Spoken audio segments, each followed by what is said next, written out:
మహిళపై అత్యాచారం కేసులో ఉత్తరప్రదేశ్కు చెందిన Congress party MP Rakesh Rathod arrest అయ్యారు.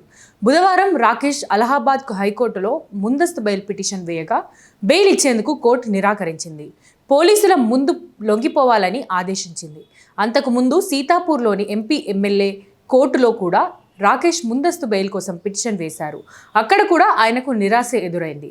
అలహాబాద్ హైకోర్టు ఆదేశాల మేరకు గురువారం ఉదయం ఓ మీడియా సమావేశంలో ఉండగా రాకేష్ రాథోడ్ను పోలీసులు అరెస్ట్ చేశారు. రాకేష్ రాథోడ్ గత లోక్సభ ఎన్నికల్లో సీతాపూర్ లోక్సభ స్థానం నుంచి కాంగ్రెస్ పార్టీ తరఫున ఎంపీగా గెలిచారు.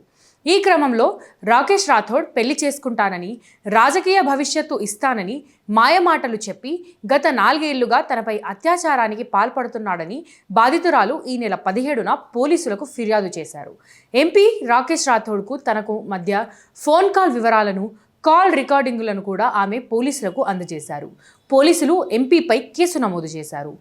దాంతో ఆయన ముందస్తు బెయిల్ కోసం ఈ నెల 23న ఎంపీ ఎమ్మెల్యే కోర్టును, బుధవారం అలహాబాద్ హైకోర్టును ఆశ్రయించారు.